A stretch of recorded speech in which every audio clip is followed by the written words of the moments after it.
Weather's playing.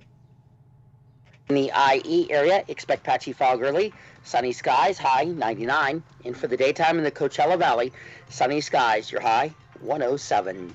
I'm forecaster Jimmy O'Neill for Smart Talk 1490 KMET.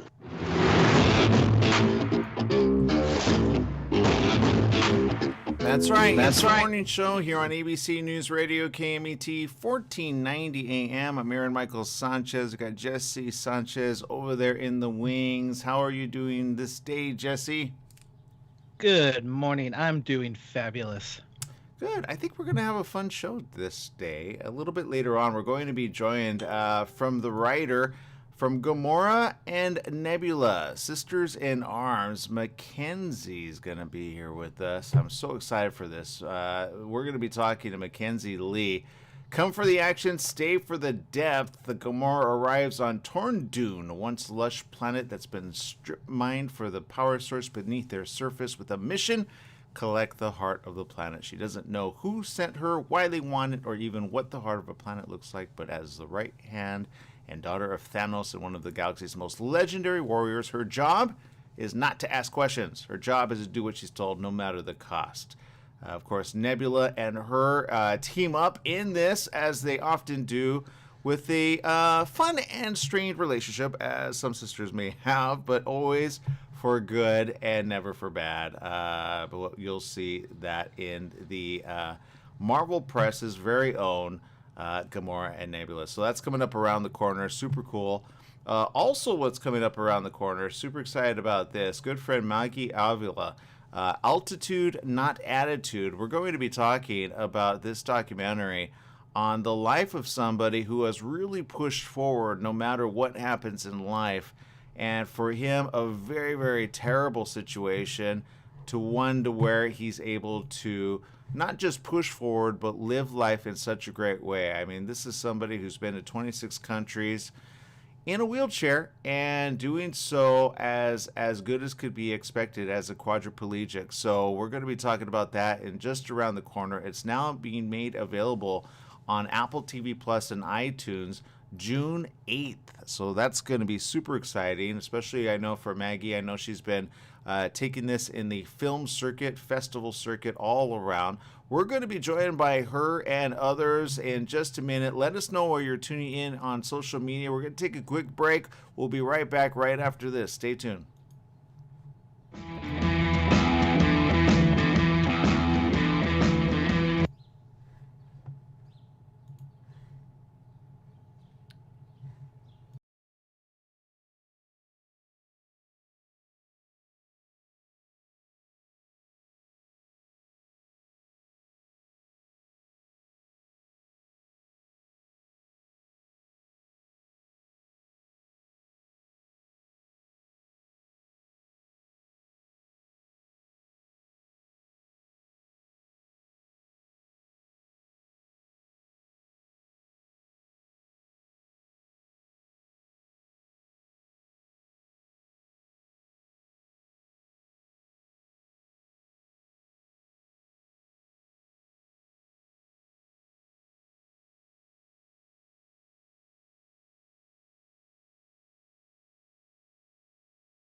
World. Let's always remember them in our thoughts and prayers. Their efforts abroad and our support have kept America strong. That message was courtesy of your good friends at Custom Care Solutions Caregivers, 42201 Beacon Hill in Palm Desert. They're always working to keep our community moving in a positive direction. We're in the studio with Fred Penny, managing attorney with Penny and Associates Injury Lawyers. Fred, tell us what makes you the #1 choice for handling personal injury cases. Most of our firm is made up of former insurance company trial lawyers with extensive experience handling all types of personal injury matters. We believe that gives us a distinct advantage. That's Penny and Associates Injury Lawyers with locations throughout California. For a free consultation, go to pennyandassociates.com or call 1-800-616-4-LAW. That's 1-800-616-4-LAW.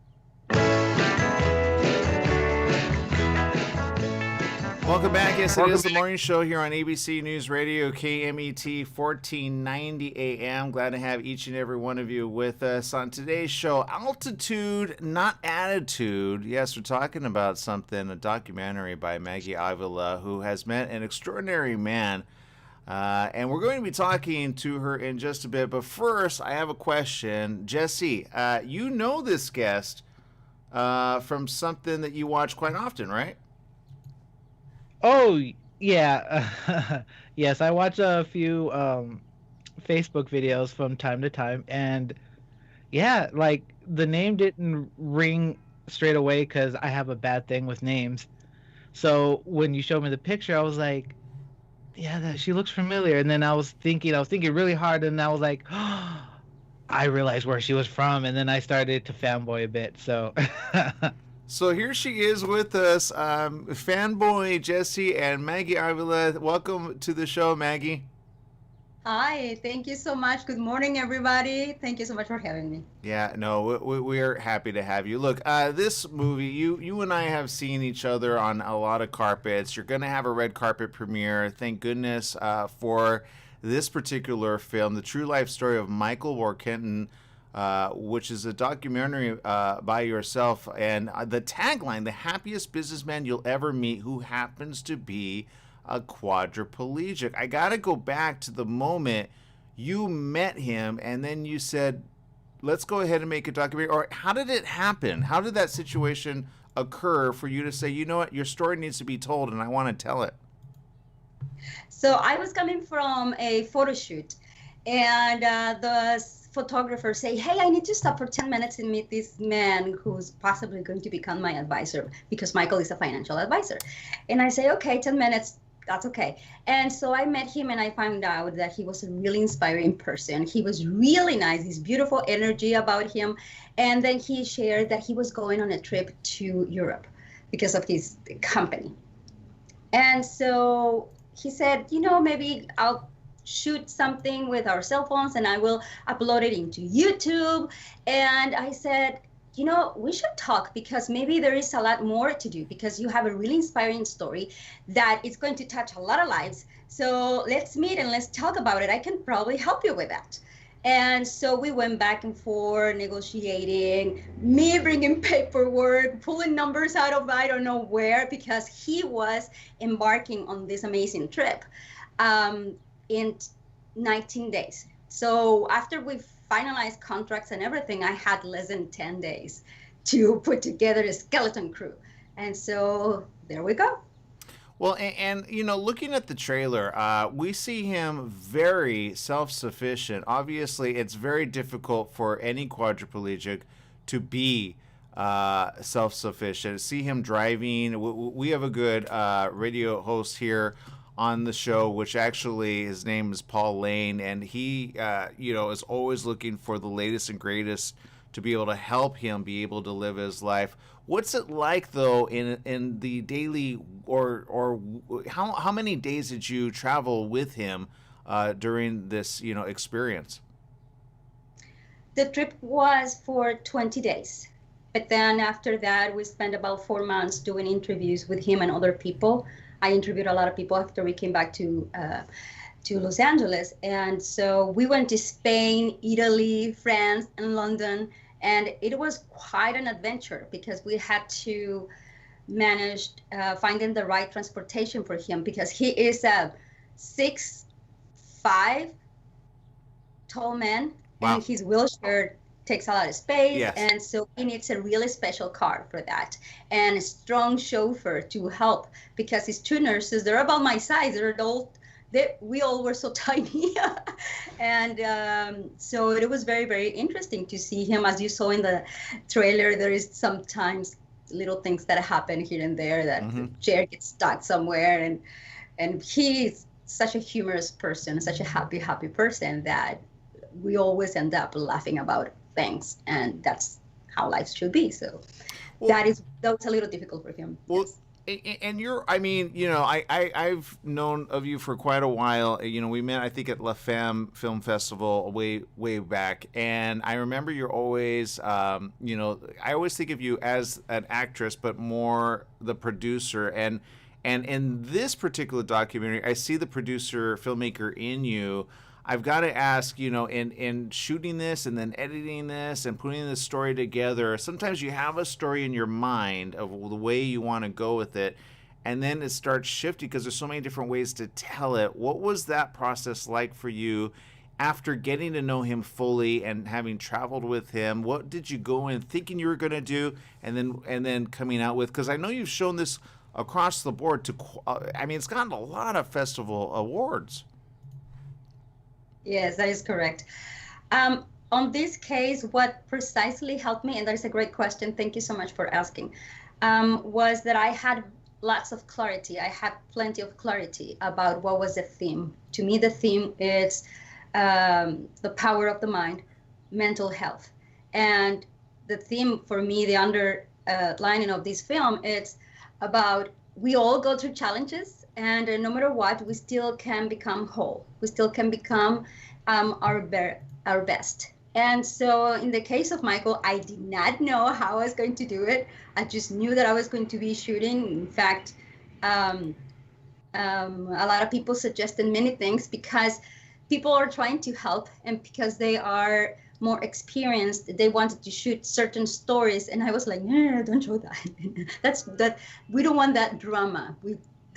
Yes, it's meaty, but okay, let's just keep it and see what we can do about it. But eventually, most things did not work out in terms of telling the story that we wanted to tell, because if you see the movie, it's all about the beauty of life, no matter what it is. The life that you get to live, you have to enjoy and make the most of it.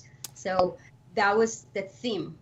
Well, and again, I have to ask, even on that, because my sister, for example, she's very disabled, but mentally disabled as well, and has a hard time as well. But her, when I think of her and her body, sometimes that could be very overwhelming. For him, what was the situation that made him become a quadriplegic? Again, a very healthy man, a very strong man. What was the situation that happened, and then what was that like for him moving forward? Because I understand he's made a lot of himself, but people sometimes don't understand the daily struggle that can do from one person who's completely, has their body, and then from one day to the next doesn't. Yes, he was a 22-year-old man, very strong athlete. And he was on a shopping mall, and he fell off an escalator by accident, 3 stories, broke his neck, and became quadriplegic. Oh. He died 4 times he died instantly. Then he was resuscitated, and then after that, he had to go through the 6 phases of recovery that we all experience after a tragedy. And that is one of the things that we analyze on the documentary. So people that it's struggling with something in life, they realize that life can come back to normal or a new normal. And he was able to reinvent himself because he focused his life on helping people and enjoying what he has, do the best with what he had. Okay, we have to take a break, but I want to keep you just for a bit. I want to talk a little bit more on this, because that right there is something worth talking about. During coronavirus, a lot of people have a very difficult time. I can imagine he and everybody else in this last year has been probably just, it's even more a situation to where all of us are kind of like, oh, is it going to get better? He's made himself an entrepreneur. I want to talk about that next year on the morning show. Will you stay with us? Absolutely, I would love to. All right, Maggie Avila, everyone. Again, her film is available for you to watch very, very soon. Check it out on iTunes and Apple TV Plus. Altitude Not Attitude. We're going to be back with Maggie in just a bit, right after these messages. Stay tuned.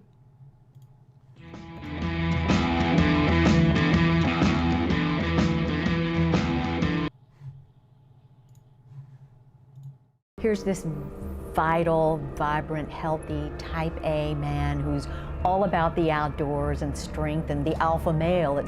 And all of a sudden, he suffered this major loss. I lost my balance and I fell over the side, down 3 stories in a mall, about 45 feet, and hit the ground on the back of my neck. I broke my neck. I'd become paralyzed. I have control of my biceps, but not my triceps. Here he is in a wheelchair, and he's trying to help other people. But he's always been that way. He builds his world, and he lives his life the way he wants. I don't know what the next step is going to be. I don't know what the next challenge is going to be. I'm going to deal with the one that's in front of me. Life is wonderful. I'm working 20 to 24 hours a day, trying to figure out how to solve people's problems. My life is a game in a way. It's a game to see how much I can squeeze out of it, how many places I can travel to, how much love I can fall in. That's my life.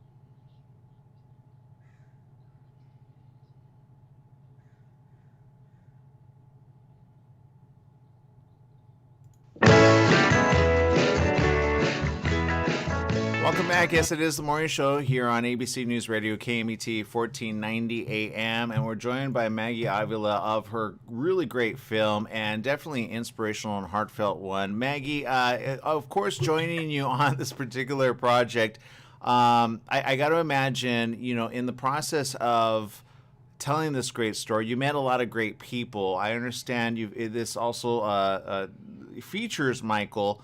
And also Dr. Nancy Irwin. Can you tell us about Dr. Nancy? Dr. Nancy Irwin, she was my therapist in 2007. Pretty recently when I moved here, and I needed, as an actress and learning a new language and moving into a new country, being so young and scared, I needed an amazing doctor, and I found her. And since then, she's been my checkup person, and then I follow her newsletters, and she has amazing books. For example, U-Turn, which is about a book. It's a book about people who change careers around 40 and 50, and it's fascinating. She's featured on the most important TV shows, and she is an advocate for people change, for reinventing themselves, and she's fascinating. And so I thought she was the perfect person to have on my documentary, because she was going to be able to explore and deepen into the 6 phases of recovery, and coming from an expert, a recognized expert, other than me saying it, would be more important for people.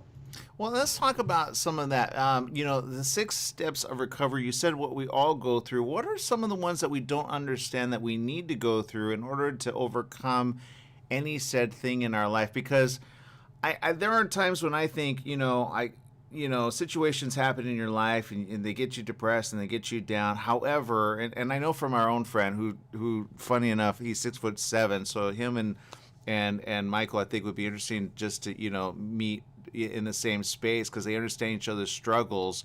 He has a wheelchair accessible van, but his wife is able to drive him with limited use of his hands, and he goes to therapy quite often. It's one thing to say, "Oh, I have it bad," but then it's another thing to live again with limited mobility and still be able to push forward and persevere. Back to the entrepreneur in Michael. What is it that you probably going forward after this have always been able? I mean, you're already a very positive person. So I guess my question is, how does someone go from any tragedy in their life and then implement maybe, hopefully never having to die and then live again, but then instantly be their life changed like that? What have you learned that has helped him and or others? Well, we learned in the documentary and through all of that, I have learned so much more. You have no idea. It's fantastic. We would need 3 hours or something to talk about this. But people go through denial, then they go through anger, then depression, then acceptance, or they go through bargaining. They ask the universe or God or something greater than themselves out there, hey, if I become a good person, if I become better, if I do this, then this won't be a reality anymore. And then, they come into terms of acceptance. And so one of the struggles that people face is that they spend a lot of time in denial, on anger and sadness. And that is why this documentary is so important, because they will see that everything passes. Nothing, it's forever. And we all can adapt and reinvent ourselves and become whole again with a brand new version of ourselves. And that is one of the many things that I learned. Also, a very important thing that I learned is that Michael and many people in a wheelchair or any disability situation, they don't see themselves as disabled. They see themselves as different able. Again, because they adapted it, accepted it, and they forgot about it, and they moved on with their new version, finding ways to become whole, to have a fulfilling life, to have fun and enjoy and be able to help others. And that is so beautiful. Michael became the embodiment of all of this positive thinking, all of these amazing books. And so that is one of the main things. The film, The Sound of Metal, talks about that theme. It was nominated for an Oscar this year. And it talks about that, how people can still be complete and not see themselves as broken or something. It's just, something happened and life goes on. And as long as you're alive, you can still be happy and bring happiness to others. I'm glad you said that. We got some comments on social media. Judy says, on my way to physical therapy myself for my knees. Rosalie says, I haven't danced in over a year. This weekend I was at my dad's house and had some really good RB music playing. Decided to start dancing by myself. Not a great idea. I got through 4 songs to make me realize how out of shape I am. I feel good. Made me realize that, sometimes people forget that having, full mobility in their body. And I kid you not, I mean, I'm sure, I don't know if he dances in his chair. I know our Paul Lane of Tech Zone, which is heard Wednesdays here at KBT, does that a lot. He dances, as he can. And he still enjoys the daily living of being able to have fun. I know we've run out of time. I can't believe we have. But for those tuning in now, Katia Wunderland from Switzerland says, I didn't know Maggie before, but she's great. I've fallen in love with her right away. Thanks for the interview. For those that want to check out the actual film, where can they go? They can go to altitudenatattitude.com and follow us also in all of our social media pages. And something that I would love, there you go, thank you so much, that I would love to share is that the proceeds of the film are going to be donated to charities that support the disabled, such the Dana and Christopher Reeve Foundation, Creative Steps Foundation, the Easter Seals Disability Film Challenge, and Will to Walk. So I am so happy to share this. So please go ahead and pre-order the film. It's going to be on Apple TV and iTunes from the 8th but you can pre-order now. And remember, those proceeds are going to go to these amazing charities. So we're going to help everybody to make more lives better. Well, thank you for mentioning the Christopher Reeve Foundation. I'm super excited to hear that, and that touches a very, very, very personal place for me as well, and I appreciate you for doing that as well. Thank you so very much for joining us here on The Morning Show. We'll see you again at the red carpet, and then, of course, on iTunes and on Apple TV, okay? Okay, thank you so very much for having me. Have an excellent day, everyone. You too. All right, we're going to take a quick break. We'll be right back. Again, we're switching gears. It's all about Marvel next. Yeah, Gamora and Nebula. What's going on with those two? Are they fighting? Are they getting along? Are they fighting the world? Well, or saving the world or the galaxy? We'll talk about that next here on The Morning Show.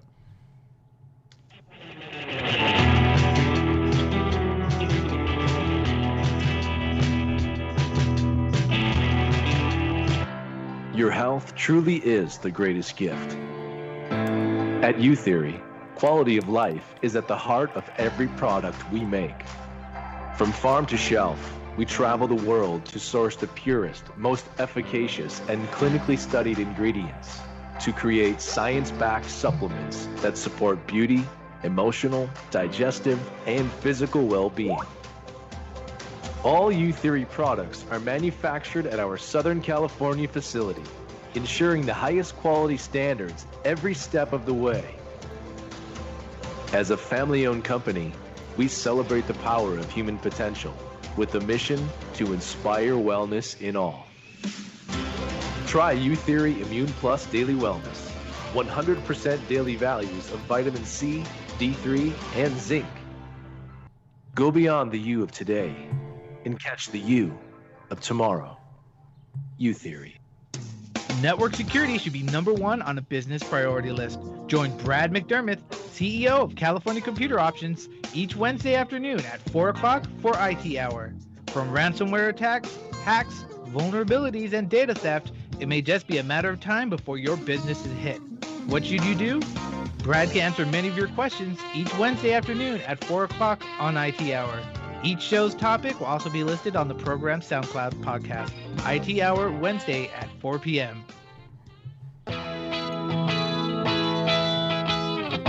Welcome back. Yes, it is The Morning Show here on ABC News Radio, KMET, 1490 AM. Super excited about this next guest. Marvel. Yes, it's all about Marvel and the universe of Marvel. Gamora, Nebula. At it again. Are they getting along? Are they not? The only one that would know that is Mackenzie Lee. Good morning. Welcome to the show, Mackenzie. Hi. Thank you so much for having me. Oh, thank you for joining us. Look, this is a great story that I love to see again and again. Gamora and Nebula have this interesting sister dynamic. Question: when you got this particular I would say assignment. Obviously, I can only imagine. Did you ask for it? Did they say you're the right one for this? Or how did that go? I mean, if I'd known how to ask for it, I would have. I was really lucky to get approached by Marvel about writing a series of 3 young adult prose novels about anti-heroes in the Marvel Universe.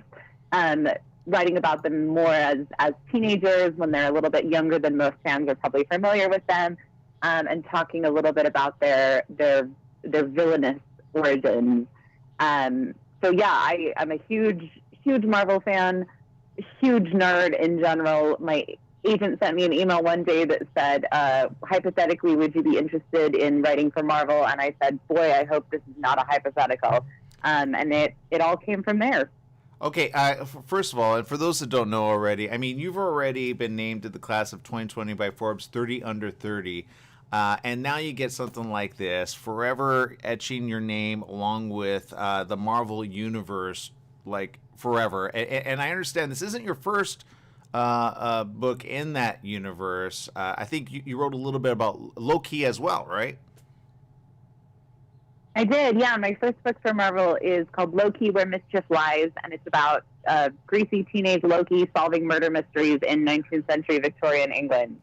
Interesting. You know what? And sometimes you don't think, these are kind of immortal characters, really, that they have a long story that needs to be told, right? So when you got Gamora and Nebula and they gave you this situation, did you have to go back and kind of research them, or go back into the history of it, or how did you help tell that story and move it forward? Well, I worked with the sort of most current iterations of them, and the ones most people would be familiar with, which very strongly draw from the films, from Guardians of the Galaxy, from Avengers: Infinity War and Endgame, but then have been expanded in a lot of different comics and video games and books and things like that. So I read a lot of comics. I saw kind of what other people were doing with them, but I also took some of the threads we see in the film, where we see Gamora and Nebula having recognized that they've grown up under this sort of emotional and physical abuse from their father, who's the mad Titan Thanos, and they're working to overcome that. They're working to sort of figure out who they are separate from him and without his influence, and who they are to each other. And so I worked backward a little bit from that and sort of said, okay, so when did they start to realize that? And when did they start to develop this self-awareness and this awareness of the other, not as an inherent enemy, but as a potential ally? Well, and you know, it does cover the sisterhood, like stepsisters, right? Because they're both from two different. And everybody always, and I don't know, you know, the story of Nebula and how Nebula became Nebula to begin with, or how she became part android, part otherwise. But I think this kind of goes into her situation with her arm, right? She's very upset at Gamora. Yeah, so one of the touchstone points in the comics that I drew from a lot is there's a sequence in one of the comics where Nebula and Gamora and Thanos are on an assignment together, and Nebula, in a misguided attempt to impress Thanos and to catch his eye, because he's so, you know, Gamora's number one, Nebula's kind of third round draft pick. And so in an attempt to impress him, she rushes into this battle without sort of thinking, and ends up getting caught in this energy net. And Gamora and Thanos are there, and she calls out to them and says, you know, please help me, you're right there. And they leave her there, which is so just brutal. And in the comics reading I did, that was the moment that really stood out to me as just being formative in their relationship. And the way she escapes is Gamora leaves her a knife, and she ends up cutting off her own arm. And I was like, oh my God, this is horrific. And also, like, what a moment for these two women. And so the book takes place sort of right in the aftermath of that. It's been a couple of months, or however you measure time and space, but it's been some time since that happened. They haven't really talked to each other, and they both sort of have a different perspective on what happened and what their actions and their actions towards the other, but they sort of can't stop fighting and can't stop making assumptions long enough to tell the other their side of the story. So yeah, we see Nebula, especially sort of earlier than we've seen her before. So she's not fully cyborg like she is in the versions I think most people will be familiar with her as, but she's on her way.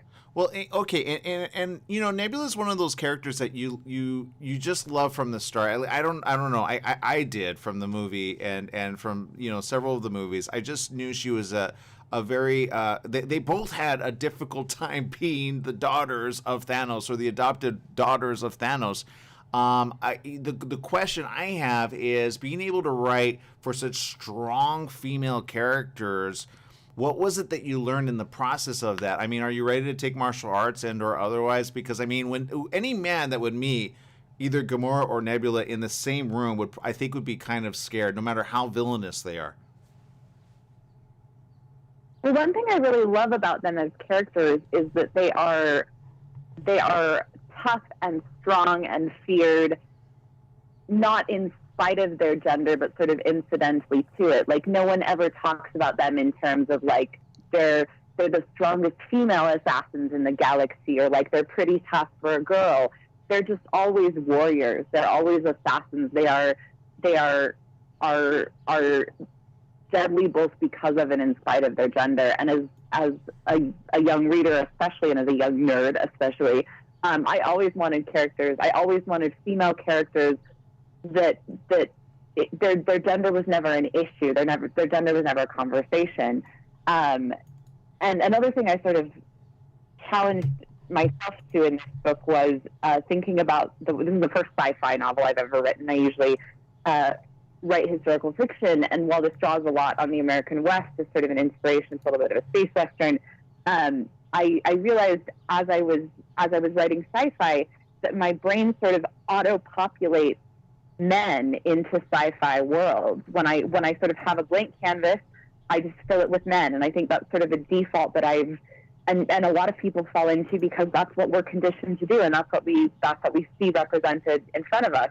So in working on this book, I really challenged my own kind of internalized misogyny from years of watching male-dominated sci-fi, and tried to fill the world with women whose gender was not their defining feature, but was also never not part of who they were.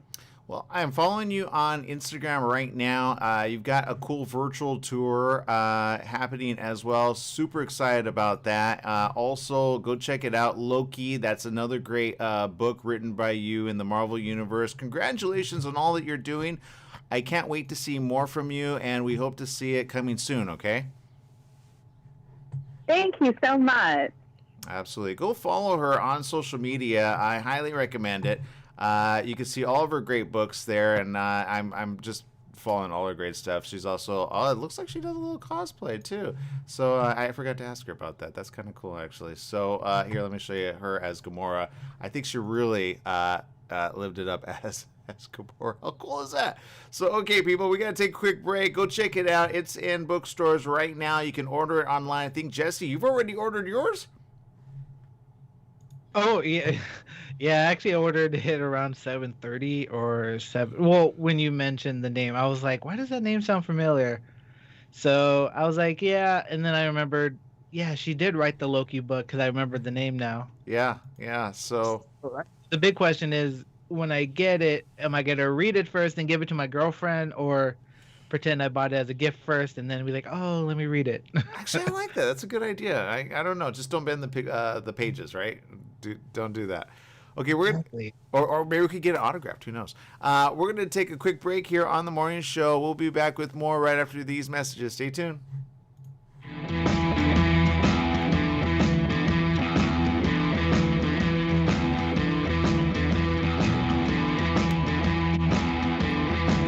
Who is the Atua Man? Can you imagine exploring spiritual consciousness through an exotic action-adventure story? The Atua Man is masterfully illuminated in this self-discovery novel by John Stevenson. Dive into the page-turning epic hero's journey, weaving together high action with spiritual revelation. Join the Atua Man and his colorful cohorts as they travel through the majestic Hawaii, the hidden mysteries of Polynesia, and the intrigue, starting with the mysterious healing that breeds chaos in London. This journey guides us through the trials of living in the material world, arriving into enlightened consciousness, perhaps glimpse into the fabric of creation. How is the Atua Man affected by the global healing ministry surrounding him? How does he navigate the complexities of love, forgiveness, life and death, wealth and power? Find out in John Stevenson's TheAtuaMan.com, Apple Books, Amazon, Barnes & Noble. Hello, listeners. Christopher here from The Christopher Show. Hey, I want to talk to you a little bit about CBD. Now, CBD is not approved by the FDA as of yet. Myself, as well as millions of other people across the USA, have used it with help for pain, anxiety, sleep, and other conditions. Now, you know, all CBD products are not equal. It really matters on where you get the CBD from. Now, I suggest you get it from a qualified pharmacist, and I happen to know of one. It's at Your Pharmacy and Mobility Solutions in Beaumont, California. They only carry pharmaceutical-grade CBD products of the highest quality. So if you want the best, you go to Your Pharmacy and Mobility Solutions. Their staff is there to help you with all your CBD, pharmacy, and mobility needs. They're located at 1680 East 6th Street in Beaumont, California. Give them a call, 951-845-8252. Once again, it's Your Pharmacy, Mobility Solutions in Beaumont, 951-845-8252. Once again, it's Your Pharmacy and Mobility Solutions in Beaumont, California, 951-845-8252. For all you truck and RV enthusiasts, TruckWorks right here in Banning is your one-stop shop for the best diesel performance and overall truck and RV needs. Whether you're towing, racing, off-road, or just cruising around town, TruckWorks specializes in truck and RV service, maintenance, repair, and performance upgrades for every light and medium-duty truck manufacturer. Bring it down to Terry and the guys at TruckWorks. Call 951-922-4776 or visit their website at mydieseldown.com today.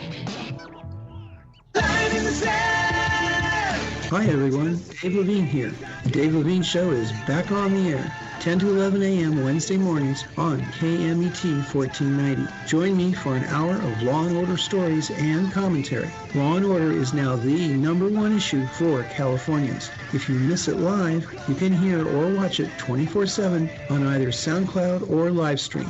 See you there. Thank you. Can't you see just a few seconds?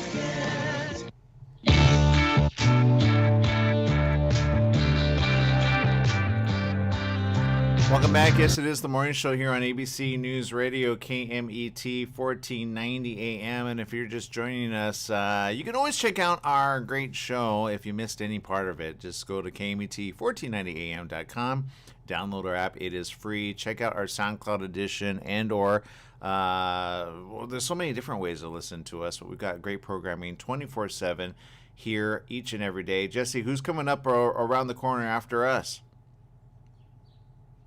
Let's see. After you, we have Here for You. Here's to Your Health, which actually has a lot of health tips, which is actually really good. And after that, we have, if you're a fan of Law and Order, there's Dave Levine. He always has an interesting perspective on certain things. Cool. So that's exciting.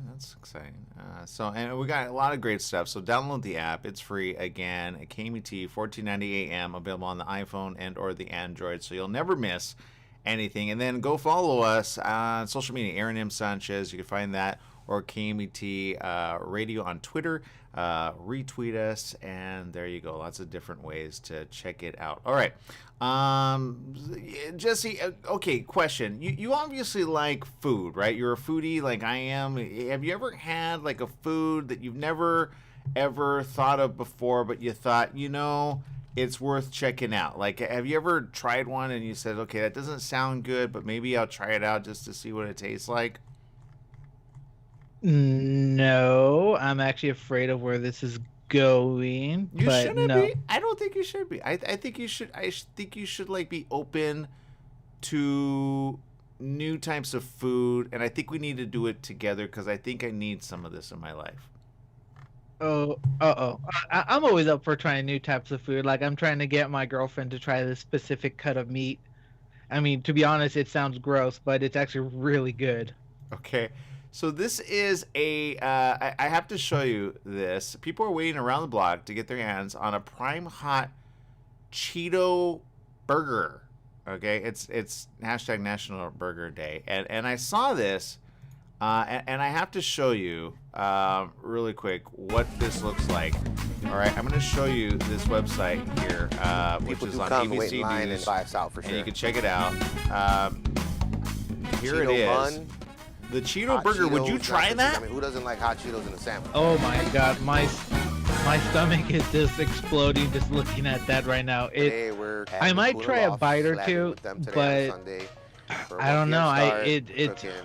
Who would turn Cheetos into a burger? These two, Anthony Cardenas and Eric Cardenas, evidently. So it's actually looking pretty good. I kind of want some. I don't know about you, but I'm kind of needing some of this in my life. It does. I'm not gonna lie. It does look really good. Yeah. They founded the Prime Tacos pop-up shop during the pandemic, and so they got these things. So I'm kind of like, where can I find them at? Now I'm wondering. Would you try these with me? I think they seem good. I will try it. Where are they located? Good. Well, pop-up shop, so I don't know. Let's see. Prime Tacos, Cheeto Burger. I mean, it's worth like. I mean, if you like spicy, let's see. Rosalie in social media says, "I'm afraid of different foods. Love new recipes, but when it contains unfamiliar ingredients, it scares me. Combination of food I already like. Yes, like pickle pizza. What? What's a pickle pizza? the those two words should never meet ever. But now I'm actually really intrigued, Rosalie. I'm not gonna lie. Pickle pizza. What would that taste like? I don't know, but check it out. So they got 3,600 people on social media. I'm gonna go follow them at Prime Tacos. Okay, this is their website. Prime Tacos is where it's at, and you can see all their stuff right here. So it looks like they've got tomahawk steak tacos. Oh god, that looks delicious. With some good cheese. They seem to like really be putting stuff together that makes sense. But the Cheeto burger looks quite interesting. I think it would get all over your hands though. You would need gloves for that, right? Yeah, it does look pretty messy. I think you're gonna have to use like some type of like have it wrapped in like. But look at the line up for this special like yumminess, all in your mouth, watering deliciousness. I don't know. I think I'm just too hungry. I think that's the thing. So go like them at Prime Tacos. Evidently, they got a lot of people following them. My mouth is watering. I'm not gonna lie. I'm just kind of like, oh, what am I gonna do? So there you go. If you've ever put some cool stuff together, I will say like I like a chili Ortega with, and there's a really good place in Alhambra that does all kinds of different burgers now. And my mom asked me about it recently. But I will say this: if you've never tried at Downey Pizza in Downey, they have the pastrami pizza. And put pastrami and pizza together, and what do you have? Deliciousness, all rolled up into one. Or on top of one, however you want to say it. So, okay. I have a quick question. Yeah. Your Prime Taco place, what state is it located in? Because you don't say California, it's a slap in the face, and I know it's not California. No, it's here in California because it's an LA story. Oh, okay. I don't know, because, okay, maybe it is LA. I know it doesn't look like it is, right? Let's see. No, it's an LA story. It's ABC 7's local prime places to eat. So I think they're locally here. It looks like somewhere East Coast, huh? Because the one I says, it says Chicago, which, oh, no, you're right. Oh, that's terrible. Why would they promote somebody from another? Well, you know what? Then we need to make it here. That's all I got to say. That's terrible. Why would they post it on? Maybe they have a LA place as well. Maybe they're branching out. Maybe they're franchising. Oh, yeah, you're right. Oh, see, look, you teased me with that. I was like already excited, and I was like, wait. I did. But you know, you could take a recipe from them and just make it your own. That you can. Darn it, we're going to have to travel to Chicago for that. Right? We're going to have to travel to Chicago. It's just what it is. Well, we're okay. Well, Esther Medina, it feels like us as well. She says she's listening from Lubbock, Texas. So, you know what, Esther? We'll all meet in Chicago soon enough. I think that's what we have to do. Evelyn Rivera, thank you for tuning in. Rosalie says, use a fork. I use utensils for tacos and hamburgers and even pizza. I'm weird, I know. But yeah, pastrami burgers is actually really good. Seriously. Here's a pop quiz, Jesse. In which country was the B16172 coronavirus variant first detected? What? I have no idea what you just said. I really wish they would just name them by locations, but yeah, then would feel bad. So where is this one located at? Well, let's see. According to this, the World Health Organization is putting together a new naming system. Remember I told you about a naming system that they were going to need because they were having so many different variants? Yeah, right? Are we going to start naming them like hurricanes? Kind of like we're going to call it COVID Annie? Well, so I had recommended, like you have like hepatitis A, hepatitis B, hepatitis C, right? And the list goes on, right? Okay. It would be easier if they just did coronavirus A, coronavirus B, coronavirus C, right? Yeah, it would. But this is how they're moving forward. And I'm glad that they are, because then it will differentiate the obvious from the not so obvious, right? When people say I have coronavirus, well, which one did you get, right? Because they're becoming all over the place. So moving forward, every virus variant will have a name based on the Greek alphabet. Oh no, how many Greek alphabets are there? Alpha, Beta, or Gamma, in an effort to help the public. I don't think they should name it Gamma because it reminds me of the Incredible Hulk Gamma, right? Like, who wants coronavirus Gamma? Like, and then when they get to COVID Omega, then I'm going to think it's like the end of all the COVID things, and then I'm going to die. Yeah, so exactly. Who does this? Just don't call it A, B, C. It's simple as that. in an effort to help the public talk about the variants more easily without reverting to identifying them by the countries in which they were first identified. The new names do not replace the existing scientific number and letter combinations, which will still be used in research, but the change should make it simpler for non-scientists to talk accurately and sensitively about variants. I am glad that they're doing this. They already have the list. The one that was earliest documented, this is where it doesn't mean that it sprung up there specifically, but documented first. The B117, which was documented early in the United Kingdom, which is a variant in September 2020, okay, later on of last year, is known as Alpha, right? B117 is the Alpha one. In South Africa, they're referring to the B1351 as Beta, okay, that was first detected in May of 2020. The Gamma, the P1 was and is in Brazil since November 2020, first documented.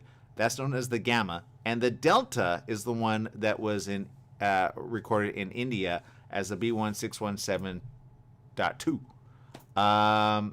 So, I mean, they look more like IP addresses, right, Jesse? But they're not.